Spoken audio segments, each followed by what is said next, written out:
talk about implicit differentiation, which is a little more complicated than what we've been doing before, but if you follow the steps I'm going to give you, it won't be that bad. Implicit differentiation is when you have a function that isn't set up as y equals. If instead y is a part of the equation and y has some stuff going on with it as well. So an example would be, if you remember way back into pre-calc when we were talking about circles, like let's say that we had x squared plus y squared equal to 25. Do you guys remember this from last year? So this would be a circle centered at 0, 0 with a radius of 5. I do remember that. Okay. So if I wanted to differentiate this, everything that we've differentiated so far has been y equals something or f of x equals something, which is just another way of saying y equals. So to differentiate this, what we're going to do is essentially leave everything where it is, but we're going to use something called implicit differentiation. If it's y equals, it's explicit, meaning we already have it as y equals. If you don't already have y equals, it's called implicit. So essentially what I'm going to do is I'll do the easy parts first, which hopefully you guys don't have a problem with, and then I'll explain the part that's just a tiny bit more difficult. So the easy parts first. What's the derivative of x squared? 2x. Okay. Cool. I'm going to jump right over y squared for a second. I'm going to drop down my equal sign. What's the derivative of 25? 0. Okay, cool. Everybody with Maria on that? The derivative of 25 is 0? Okay. So now, when you're doing the derivative of y squared, what do you want to say the derivative of y squared is? 2y. Okay. And you're almost right. There's a little bit of the chain rule that comes in with that. So 2y is part of what the derivative is. But there's an extra part of it too. So we don't know what is actually going on inside this y. Like there could be something extra happening inside there. So just like with the chain rule, when we had... 2y times derivative of y? That's exactly it. Nice, Kim. So let me explain what Kim jumped to there. So like with the chain rule, when we had like x squared plus 5 in parentheses to the third power, the chain rule says that we treat this like we do 3 in front, and then x squared plus 5, and then we drop this by 1 power, but then we have to multiply it by the derivative of what's inside, right? And the derivative of what's inside in this case would be 2x. You guys with me on that? Yeah. So we're doing the derivative of this as if it's one thing, but then we have to multiply it by the derivative of what's inside. So we're doing this, we're dropping the 2 down in front, we're dropping the y by 1 power to make it y to the first, or just plain y. And then we have to multiply it by the derivative of y, which I'm going to call just y prime. Your book calls it d dx, but I'm not going to call it that because you guys don't like it when I do that. So I'm just going to call it y prime. All right? So the 2x, not so bad. Derivative of 25 is 0. And then the derivative of y squared is 2y times y prime. So it will always be that, right? Yeah. And now the one thing the reason you don't do that for x is we really are. It's just the derivative of x. So if I were to multiply this by x prime, the derivative of x is just 1. Right? Why is it the case for y? Because there could be something else going on inside here. Like y could be... Solving for x though. There will be cases when we're doing that. Okay, but so it's only like that with y because we're solving for y. Yes. Okay. And the reason that we don't have to do that, Sadie, it's an excellent question. Why don't we have to multiply by the derivative of x? Because we are, really. It's just the derivative of x is equal to what?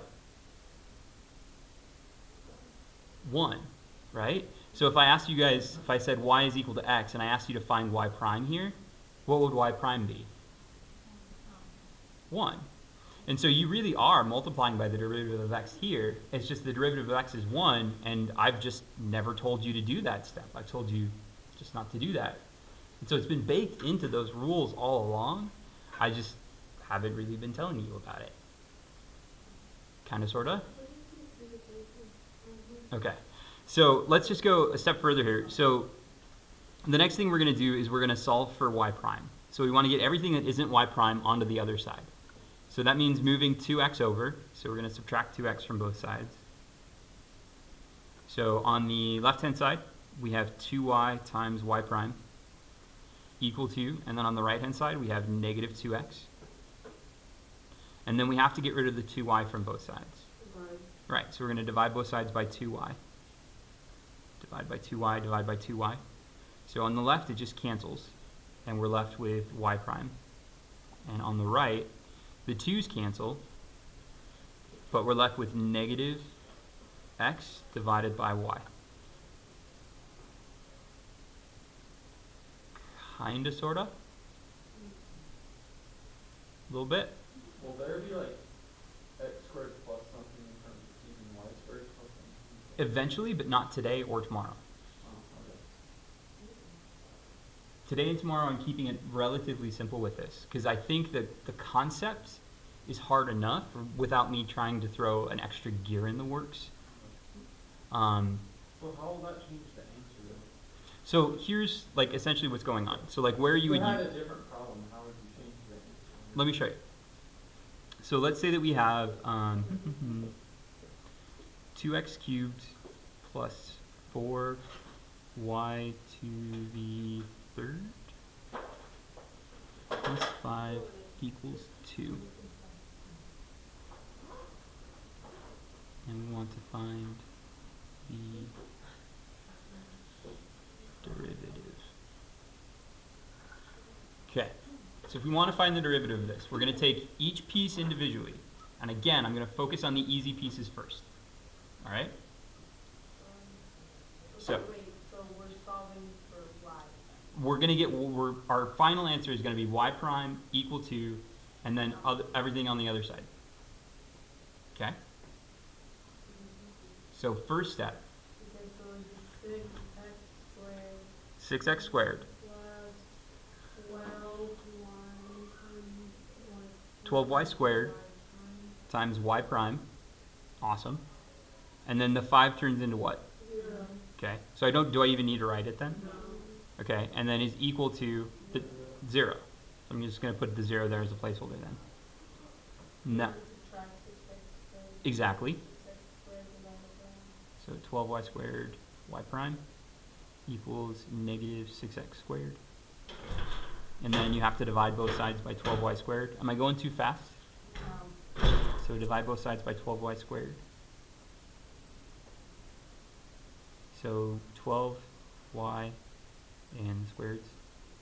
So you're left with y prime equal to, and then over here the 6 and the 12 can simplify to 1 and 2. So it's negative x squared over 2y squared.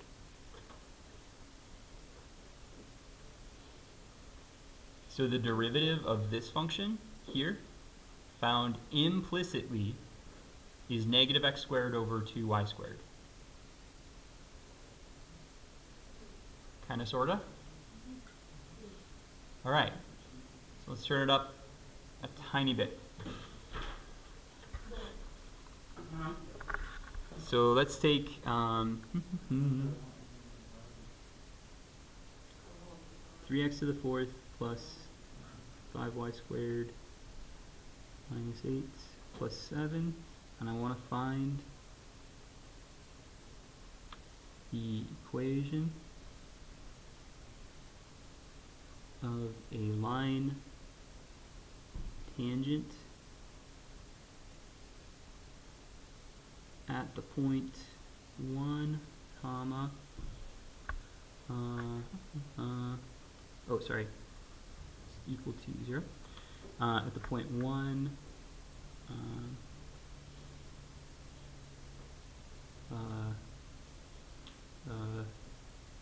negative 5. Alright, so first thing we have to do is find the derivative, because in order to find the derivative, that's how we find the slope of the line. Once we find the slope of the line, then we just use the slope and the point, and then it's algebra 1 stuff. So find the derivative first, and then use the derivative and plug these values in for x and y, and we use that to find the slope. And then once we have the slope, then we can use the slope and this to find the equation of the line. Haven't we done this? We have, just not with having to do implicit differentiation before.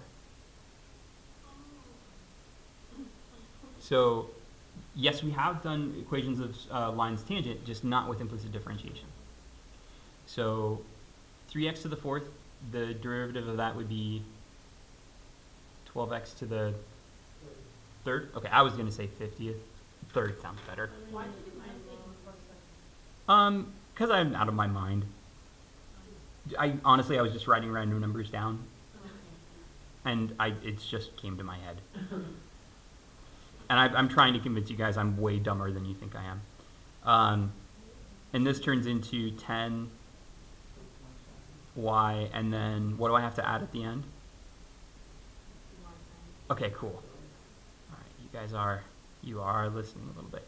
And then these are... Where that comes from, like, I don't know. So it comes from the fact that there's really something else, like this y represents something, and we don't know completely what it represents. And so, like, we know that x is x, and we can take the derivative of x, and the derivative of x is 1.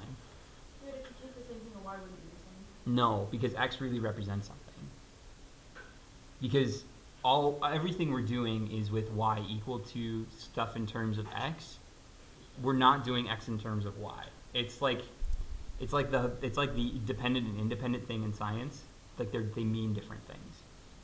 So because X is independent, you don't have to, like, you already know it. Exactly. And Y Is dependent on x. Exactly. It's because x comes first. Okay. X, like, it seems like they're random, and it seems like they should act the same because they're both just random letters we picked, but they're not. X acts differently than y does in equations. And that's why when we graph stuff, we always solve for y first and not x first. It seems like it's happenstance and random, but it's not. Kind of, sort of? Yeah. Okay. And then these just turn into 0, so I'm just going to say equal to 0. So then from here, I need to get 12x cubed on the other side.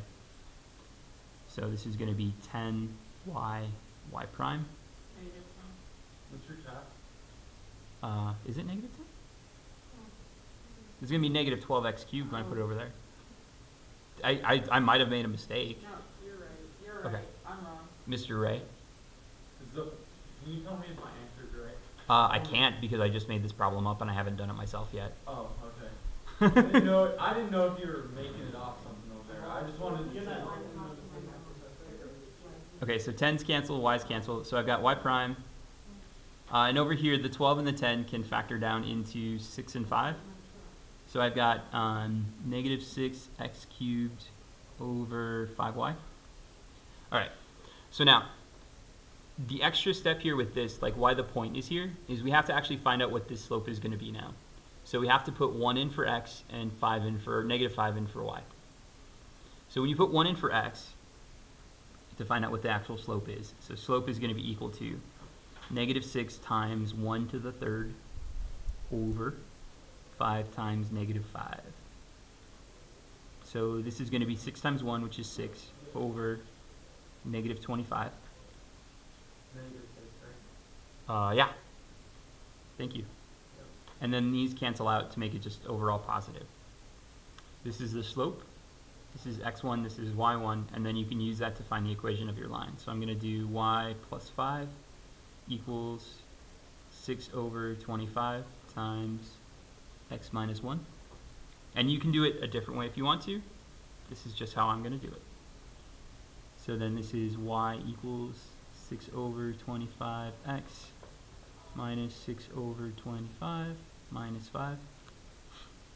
So y equals 6 over 25x minus 5 and 6/25. So that's the equation of a line tangent. Super messy fraction because I made it up off the top of my head. Kind of, sort of? All right. And you guys are lucky. You don't get an assignment today because we're right up against the bell. I am going to, however,